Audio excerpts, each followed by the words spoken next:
খবৰ আশা কৰোঁ সকলোৰে ভালেই চাগে মোৰো ভাল আজি মই ব্লগটো ৰাতিপুৱা ষ্টাৰ্ট কৰিলোঁ এই শুই উঠি মই মুখখন ধুই আহিছোঁহে ভিডিঅ'টো কি কাৰণে ৰাতিপুৱাই ষ্টাৰ্ট কৰিলোঁ শেষলৈকে চালে আপোনালোকে গম পাব ভিডিঅ'টো আপোনালোকে সকলোৱে শেষলৈকে চাব আৰু মোৰ চেনেললৈ যিসকল আহিছে সকলোৱে মোৰ চেনেলটো ছাবস্ক্ৰাইব কৰি দিব লাইক কৰি দিব আৰু ভিডিঅ'টো এতিয়া আৰম্ভ কৰোঁ সকলোৱে চাই যাব এতিয়া মই প্ৰথমতে গৰম পানী গিলাচ খাই লওঁ তাৰপাছত চাহ খাওঁ তাৰপাছত কাম বনবোৰ কৰি কি কৰোঁ মেলি আহি গ'ল কোন আহিলে দেখাম এতিয়া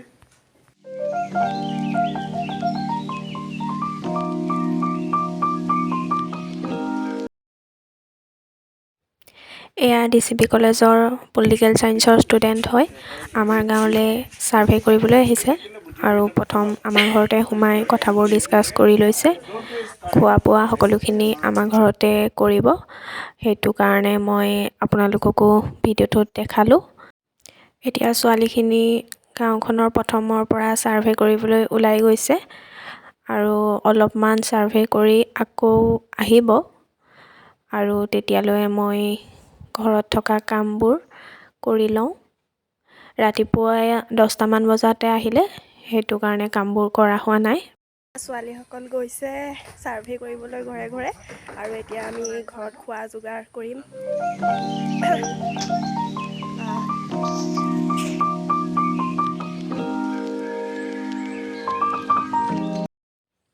তেওঁলোক আকৌ এতিয়া আহিলে আহি এতিয়া চাহ খাব আমি ভিতৰত চাহ বনাই দিলোঁ তেওঁলোকে নিজে বিলাই সজাই পৰাই নিজে কৰি লৈছে ভাগৰ লাগিছে মেম ক'ত গ'ল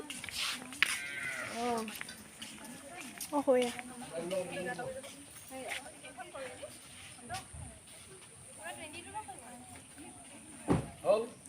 এয়া ছোৱালীসকল গৈছে এতিয়া গধূলি চাহ খাবলৈ ব্ৰেড ফ্ৰাই কৰিলোঁ এতিয়া চাহ খাই মই কি বনাওঁ আপোনালোকক দেখাম ব্ৰেড ফ্ৰাই কৰিলোঁ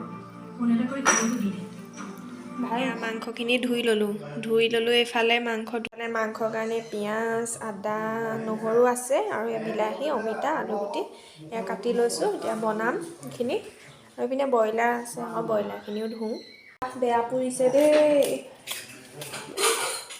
মাংসৰ কাৰণে পিঁয়াজখিনি কুটিবলৈ থাকিলে পিঁয়াজখিনি কাটি লৈছোঁ একদম মিহিকৈ কাটিছোঁ মাছো আছে ফ্ৰিজত মাছখিনি ভাজি পেলাব লাগিব এইখিনি মাংসত মই অলপ আদা নহৰু দি দিছোঁ পিঁয়াজ কাটি লোৱা পিঁয়াজখিনি দি দিছোঁ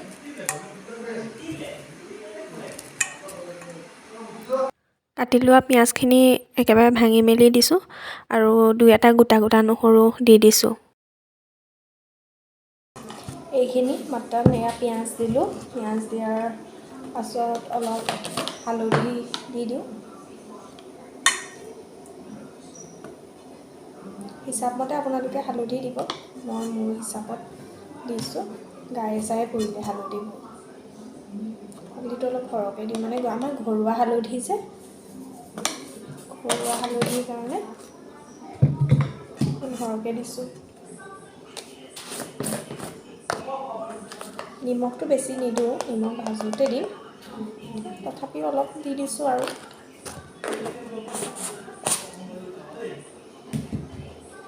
তাৰপাছত দিম আদা নহৰু দিলোঁ পিঁয়াজ দিলোঁ নিমখ দিলোঁ হালধি দিলোঁ এতিয়া দিম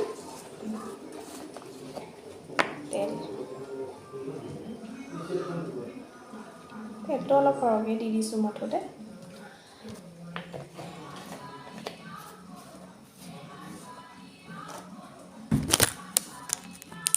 এইটো কাশ্মীৰী মিৰ্চ দিম আৰু অলপ মিট মছলা দিওঁ অলপ দৈ দিলে ভাল দৈটো নাই কাৰণে দৈ নিদিওঁ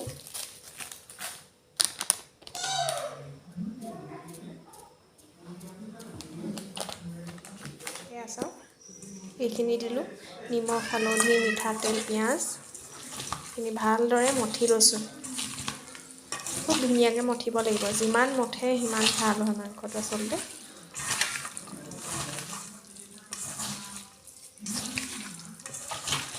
পিঁয়াজটো কিন্তু সৰহ লাগে দেই, পিঁয়াজটো সৰহ দিব লাগিব। মোৰো পিঁয়াজ অকণ কম হোৱা নিচিনা দেখিছোঁ, বনাওঁতে পিছত দি দিম, নহ'লে অলপ কুটি দিম। এনেদৰে ভালদৰে মঠি ল'ব। মই আৰু অলপ মঠোঁ। এয়া মাংসখিনি মঠি ল'লোঁ এনেকৈ, ভালদৰে মঠি। এয়া তেল দিলোঁ মই, পাঁচফোৰণ দি দিছোঁ, শুকান জলকীয়াও দি দিছোঁ দুটামান।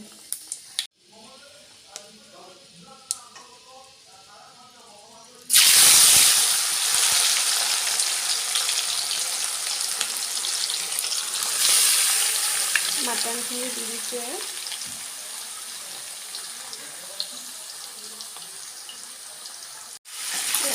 মাংসখিনি ভালদৰে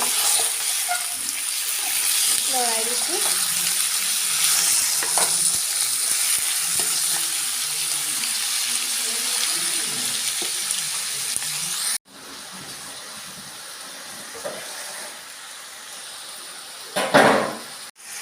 মাংসখিনি দিয়াৰ পাছত 2-3বাৰ এনেকৈ লৰাই দিছোঁ। লৰাই দিয়াৰ পিছত এতিয়া বিলাহীখিনি দিছোঁ।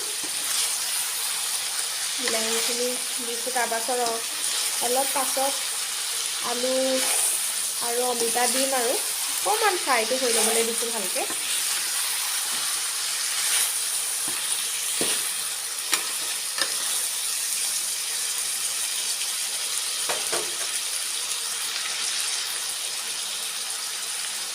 আপোনালোকে ভালদৰে লৰাব। মই আচলতে এফালে হাতত মোবাইল লৈছোঁ আৰু এফালে লৰাইছোঁ যে, সেইকাৰণে ভালদৰে লৰাব পৰা নাই। আলু আৰু অমিতা দিলোঁ। ছাগলী মাংসত অমিতা নহ'লে খাই ভাল নালাগে। অমিতাটো আৰু দিবই লাগিব আৰু। খুব ধুনীয়া তলৰ পৰা কালাৰ এটা আহি আছে। এইখিনি এতিয়া ভালদৰে লৰাব লাগিব। এয়া অমিতা আৰু আলুগুটি দিলোঁ। আলু আৰু অমিতা দিয়াৰ পাছত ভালদৰে লৰাই এতিয়া ঢাকি দিছোঁ। এতিয়া মাংসখিনি আকৌ অলপ লৰাই দিওঁ। চাওকচোন কি ধুনীয়া ৰং আহিছে চোন, বহুত ধুনীয়া কালাৰ আহিছে একেবাৰে।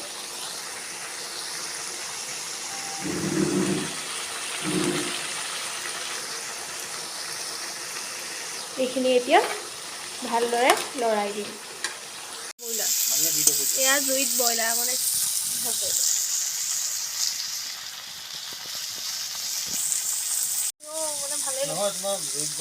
এইপিনে আকৌ এয়া অলপ হৈছে চাগে, লৰাই দিওঁ আৰু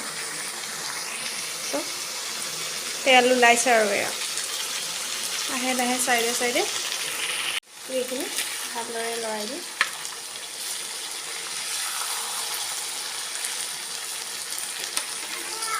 পানীটো দি দিলোঁ। পানীটো দি এতিয়া মই এইখিনি কুকাৰত দি দিম। কুকাৰত এটা চিটি মাৰি দিম আৰু উতলিছে আৰু।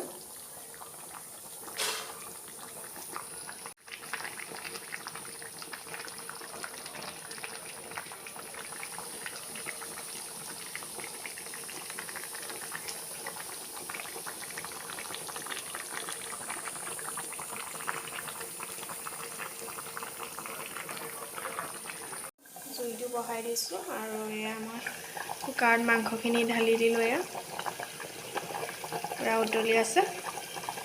মই মাংসত অকণমান গৰম মছলা দি দিওঁ।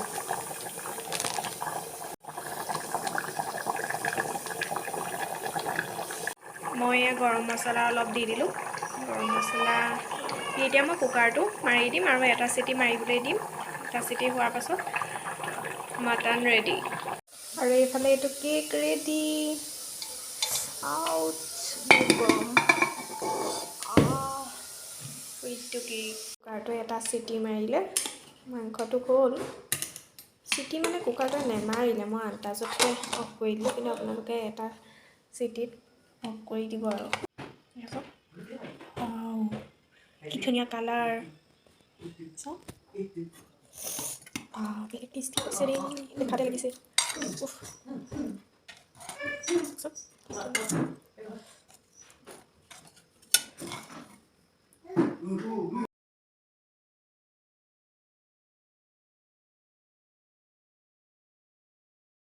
এইফালে এয়া ব্ৰইলাৰ মাংস চব কি ধুনীয়া কালাৰ। শুকুৱাই ৰখা জলফাইখিনিত আচাৰত দিয়া মছলাখিনি গৰম তেলৰ লগত মিক্স কৰি ৰাখিলোঁ আৰু এইখিনি বটলত ভৰাই থৈ ৰ'দত দিম। আৰু আগত কেনেদৰে বইল কৰিলোঁ কি কৰিলোঁ আগৰ ভিডিঅ'ত আছে, ডেছক্ৰিপশ্যনত লিংকটো দি দিছোঁ, আপোনালোকে চেক কৰি ভিডিঅ'টো চাই ল'ব।